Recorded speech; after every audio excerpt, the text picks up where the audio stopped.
Hi everyone, welcome back to Lola's Frugal Life podcast. Today we're going to talk about some ways to do a better job of managing your time around the time of others. So for many of us, managing our time is very much influenced by the needs of others and things that we have to do to support others in our life, which limits the amount of time that we can control. And one of the members of my Facebook listener group suggested doing a podcast episode about time management for individuals with children, because having to work around the schedule of children can make managing your time really difficult. Sometimes it's not only working around their schedules, but also managing the unexpected or the expected interruptions of time. But then when I was thinking about it, most of us have to do some type of coordinating of our time around the time of others.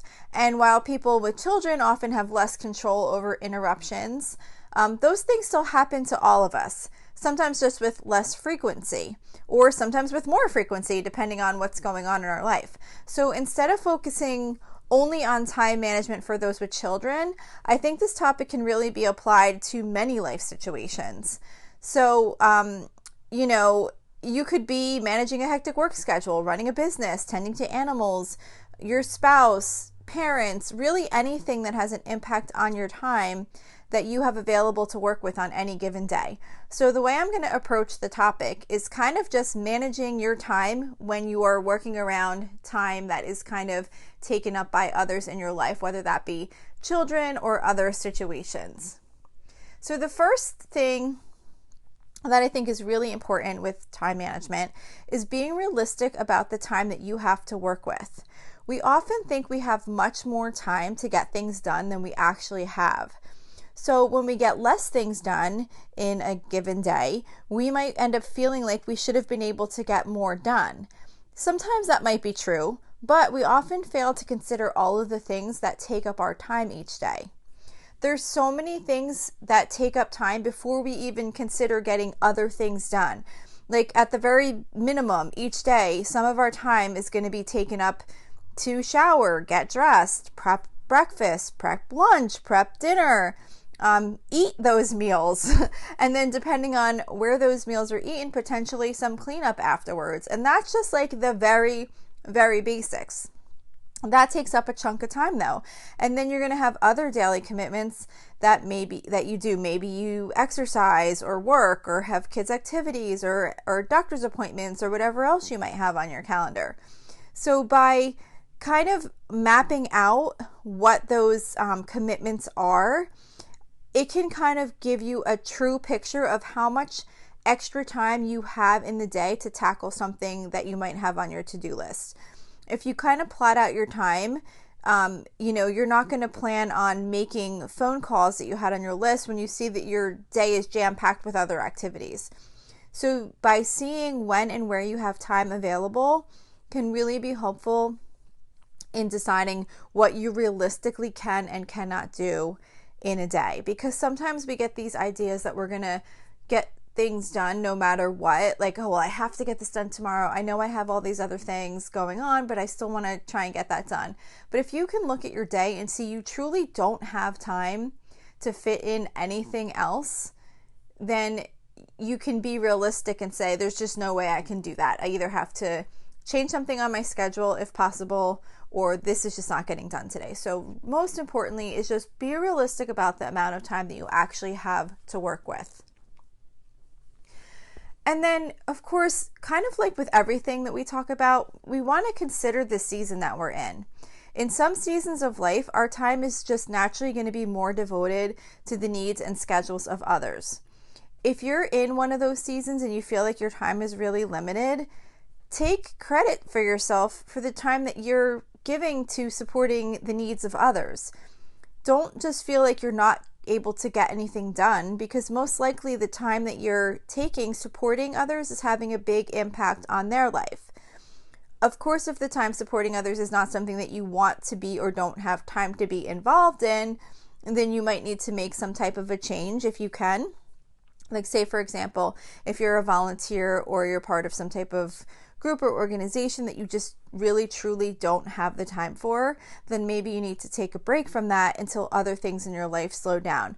But if you're busy due to normal seasons of life, such as having kids or helping an older parent, dealing with an illness, or anything else that might be just taking a lot of your time, just try to be kind to yourself and remind yourself that this is just a season of life that you're going through. And just because you're not getting other things done that you feel like you would like to be getting done, you are still accomplishing and making an impact in other people's lives by giving that time to them. So just give yourself grace and do what you can do realistically without burning yourself out during those times. So then another thing that's really important when our time is limited is really prioritizing our tasks. Most of us have more on our to-do list than we can ever reasonably accomplish. And when things get checked off, new things always get added. So there is never a shortage of things to do. And it's completely unrealistic to think we will ever finish our never-ending list of things to do. So it just makes it really important to prioritize your to-do list and pick only a couple things that you would really like to complete or make progress on. Let the other things go and don't think about them. They're on your list. They're on like your master list. They're not on your list for today, but they're on your master to-do list. They're not going to get forgotten about. But your time is limited and there's nothing you can do about that. And if you keep all those other things on your mind that you're not able to work on right now, all that's going to do is cause stress, and it's going to impact how much focus you are actually devoting to the items that you chose as your priorities. So it's really important to pick a few, just like literally maybe like 1 to 3 tops of like your high priorities. And when you're able to devote time to them, just focus on them. And when they're done at whatever point in time you're able to complete them, then you can reassess your list again and pick your next priorities. But if you are jam-packed with your schedule, then those things on your calendar become a priority. So you really need to decide what you're going to work on when you have time, and make sure that you prioritize those tasks that you're going to work on and not be overwhelmed by this enormous to-do list that will just cause you to spin your wheels and not get anything done. Because when you sit there looking at this massive to-do list, you kind of sometimes can get frozen where you don't move forward because you're just overwhelmed by the number of different things to do. So just really in advance prioritizing and knowing that as soon as you have time, this is what I'm going to be focusing on. When we are working around the time of others, like I said, when our time is really kind of being taken in all these different areas, and the amount of time that we can devote to our own specific personal things that we want to work on is limited, it's really important to take advantage of little bits of time when you can. And in order to do that, you kind of need to be prepared with things that you can do with little bits of time. Sometimes we might have an extra 10 to 15 minutes, and we might end up sitting and watching TV for a few minutes, or scrolling on our phones, or just kind of blowing the time in some other way. But if you're really having a hard time getting the things that you want to accomplish each day, those little bits of time can make a really big difference. And by kind of keeping in mind some things that you can do during those little bits of time, you can get right to something when you find that you have time available. But if you stand around kind of thinking about what you might be able to do, you might wind up wasting that time because you only had a little bit of time to begin with. And if you stand there thinking about, I wonder what I could do during this time, then before you know it, the time might be over and it's too late. So if you can kind of keep a list of some quick things that you can do when you have those little bits of time, that will be really helpful to just kind of take advantage of that time when you can. Like some things I can think of quickly are like unload the dishwasher, throw in a load of laundry or put some laundry away, sweep the floor, read a book for 15 minutes, record some banking transactions or reconcile an account, clean the microwave, check the fridge for things that might need to be tossed. There's so many things that can be done in a little bit of time. And I know that most of those things that I just said, with the exception of reading and some banking transaction, are mostly cleaning tasks. And that might not be your priority. But if you are able to do those things in those little bits of time, then maybe that frees up other time when you would have been doing cleaning that you can maybe now spend a half an hour to devote to something else that you're trying to accomplish. So having like a little list, either on paper or on your phone, of just a quick reminder of little things that you could do in little bits of time can really kind of help you tackle some of those other things that just normally take up time in your life, and that might help up free time in other areas where maybe you might have been spending, an hour cleaning on a Saturday, but you got a lot of things done during those little time breaks during the week. So now maybe you only need to spend a half an hour, and now, like I said, you have a half hour to do something else. So just really trying to take advantage of those little bits of time when you're able to. Another thing that I have found really helpful, and I know a lot of people do also, is using block scheduling. It can be referred to as like time blocking your activities. I've done episodes on block scheduling. I probably should do one again soon because I find it so helpful. But basically what block scheduling is just sectioning your day off into time frames, and you schedule what you're going to do in those time slots. So when you are working around other people's schedules, either children or, like I said, spouses, or your work schedule or whatever else you have going on in your life, you basically would block out those times in time blocks. Usually when you're doing a block schedule, you kind of block off things in like 2 to 3 hour chunks, but you can do it whatever works for you, whatever kind of time slots work based on whatever you're trying to accomplish. So you're basically going to block out the times that you have specific things kind of already, like you might block out your whole day if you're going to work for like an 8-hour day job, or if you have a time where you're going to be sitting in the dance studio with one of your kids or whatever. You're going to block out the things that are already going to take place, but then the other times that you have available, you're going to block those time slots out for specific activities. So you might say like from like for example, I do this cleaning on the weekend from 5 to 8. So I have an app on my phone that kind of allows me to block out time. So from 5 a.m. to 8 a.m. I'm cleaning. Then from 8 a.m. to 10 a.m. I'm working on the podcast. So I kind of have time slots like that where it's devoted to a certain amount of time. So I know I need to spend some time working on the podcast each weekend. So once I start cleaning, I'm like, okay, I'm cleaning from 5 to 8. At 8 o'clock, I need to quit because I have to work on the podcast stuff. And then when the podcast work is done, I have some animal chores to do. So by kind of blocking out the time I'm devoting to working on something specific that has to get done, and I don't carry over longer than I should, and because I know that I have other tasks that need to get done in the next time slot. So by time blocking, it kind of helps you use a little bit of time to devote to the things that are important. And you know that even though right now you're working on one task, in your mind you don't have to worry about the other priority that you wanted to work on, because you know that you have a separate time slot assigned to that task. So it's just kind of a way to kind of look at your day, block out what you have going on, and figure out when you can get those things done. And then the last thing, which kind of I feel like applies to everything, which has really had a big impact in my life, is don't be a perfectionist.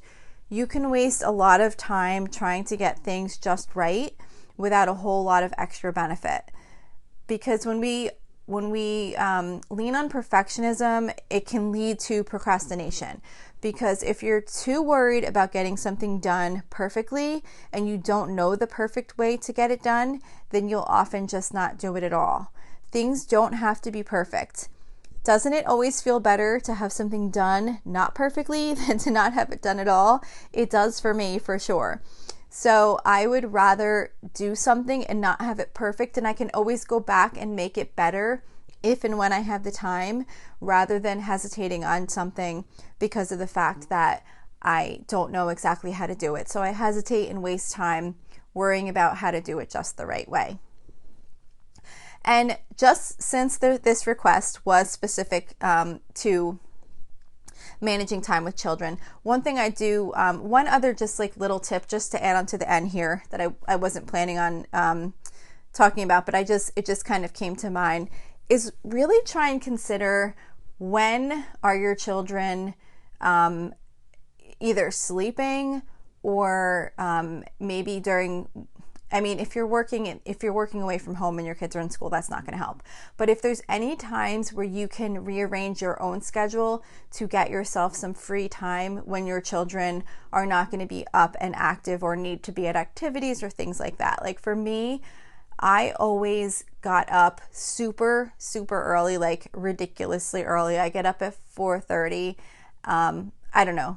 I know a lot of people do that. It's not like I'm the only one that gets up at 4:30, but I'm a super morning person. I don't mind getting up super early, and I actually love getting up super early because it's so quiet in my house and I can get a lot of things done. And I'm not suggesting getting up at 4:30, but is there a time where there's nothing else going on that maybe you can get up like a half hour earlier, or if you're a night person, stay up a half hour later?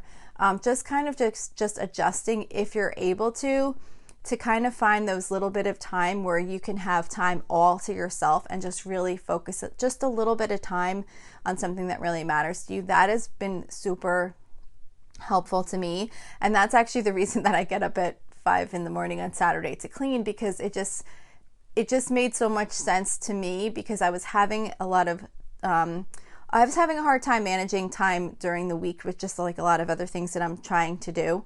And I just was like, you know what, there's nothing going on between 5 to 8. And honestly, on Saturday, I was sleeping in pretty late because I would just kind of lay in bed, and I was getting way more than enough sleep. Like, I don't deprive myself of sleep. So I was getting at least 8 hours on the weekend.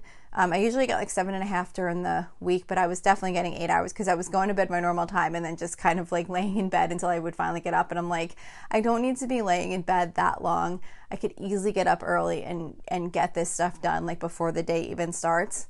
So it really worked for me. So just kind of think about if you have any like little periods of time somewhere that you might be able to squeeze in some things when it's kind of quiet and maybe you don't have anything else that you need to do during that time to support others. So that's it for today's episode. I hope this was helpful to you. I love talking about this topic because I just feel like there's so many little things that we can do to improve how we use our time. So I hope you liked it too. And that's it for this week. I will see you back here next week. So thank you for checking in for this podcast episode. And don't forget, you can always email me with any questions or suggestions at lolasfrugallife@gmail.com. You can follow me on Instagram and Facebook at lolasfrugallife. And you can find a blog post for most of my episodes and definitely all of my meal plan episodes at lolasfrugallife.com. You can also join our private listeners group at facebook.com/groups/lolasfrugallife. And if you enjoy the show, please make sure to subscribe on Apple Podcasts, Spotify, YouTube, or wherever you listen from. And I would love it if you would screenshot the show and tag me on Instagram so I could see you're listening. Also, if you can please take a couple of seconds to rate and review the podcast. Those ratings and reviews are what help the show come up better in search results so that other people can find this podcast. So that will really help me in growing my audience. So that's it for today. Thank you so much for listening, and I hope you have an awesome day.